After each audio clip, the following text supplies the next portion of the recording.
Hello guys, you're welcome to another video.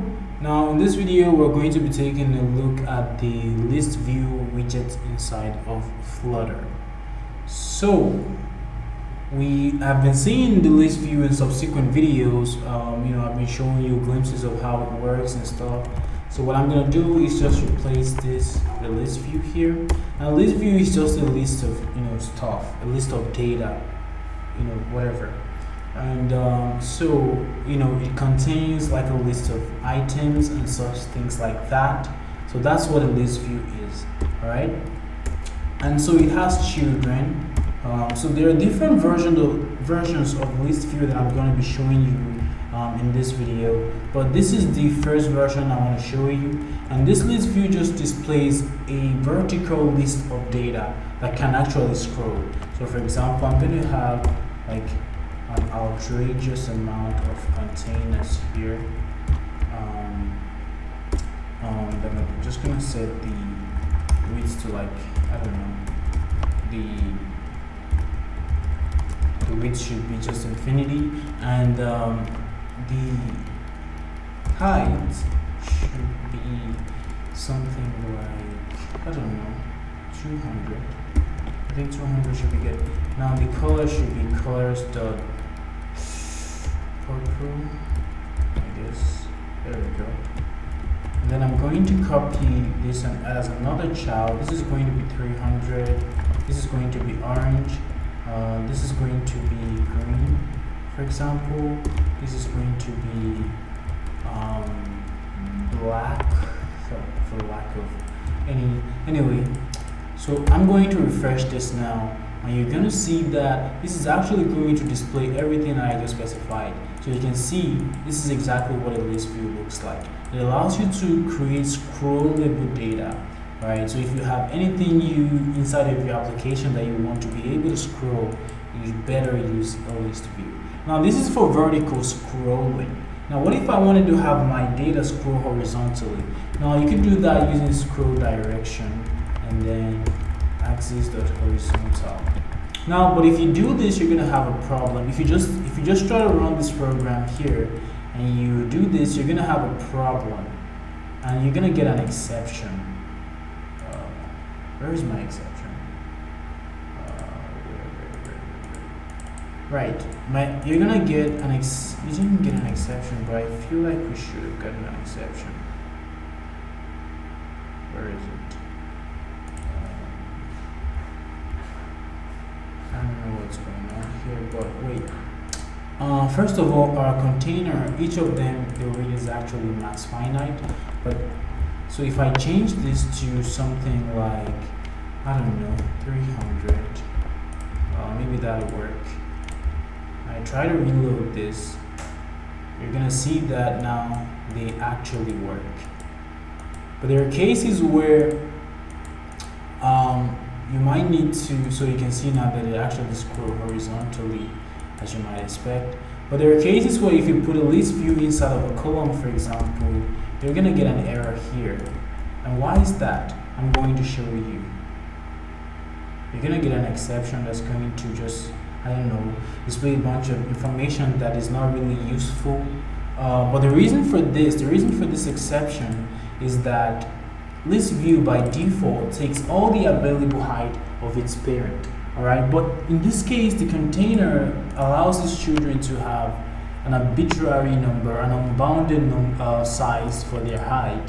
And ListView tries to take all the available height. So there is no available height because the size is unbounded, and that's where we start having a problem.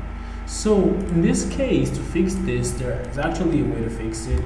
You could just wrap this widget in an expanded widget. I'm sure you've seen this widget before. So you could wrap this in an expanded widget, and if you do hot reload, this is actually going to work, all right? And of course, you could put whatever data you want to put inside of here, like, and of course, this is still going to work because every other thing is going to be laid out, and then your expanded is going to just take the rest of the size. So this is still going to work as you might expect. So the idea is that if you have a horizontal scrolling list view, then make sure that you always put it inside something that has a finite height, or you're gonna get an exception.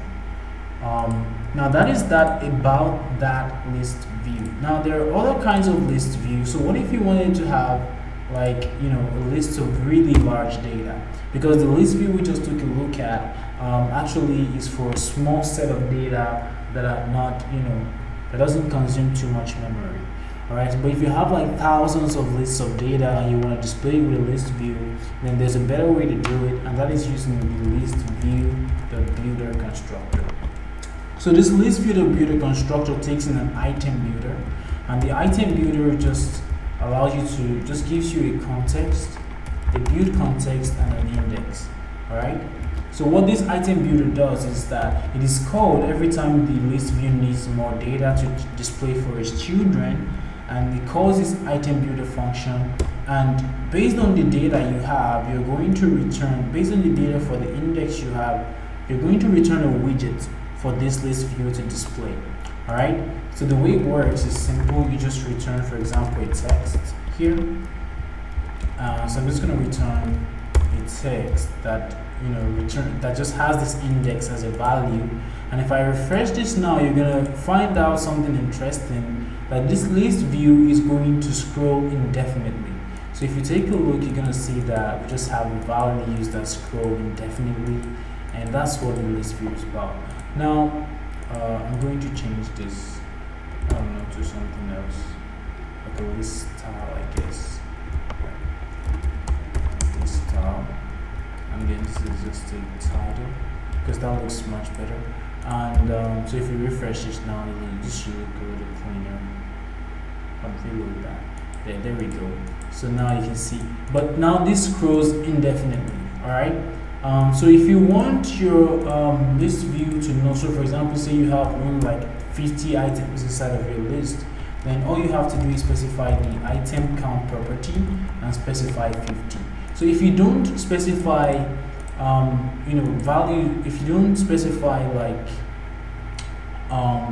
you know, whatever for your item builder, if you don't specify an item count for your ListView.Builder, it's going to keep calling this item builder for, you know, data whenever it needs it, and so you have to specify something at that point.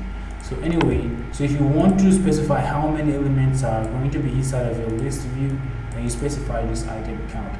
And this list view is very efficient because it only ever you know, builds the widget that are on screen. So for example, it doesn't build like it only builds like what from the 1 to 10 widget. It doesn't really build like the others until you actually scroll to see them on the screen. So that's very, very efficient. And that's not the only list view variant we have. We also have a list view that separated, for example. Now this one allows us to do item separator, I think. What is this? Where is it? So we have one more argument, which is going to be separator builder. So the separator builder also takes in the context and an index, and allows you to return a separator for this list view. So in this case, we could just use something like return divider. In this case, we're taking a widget that is called divider inside of you know, Flutter basically.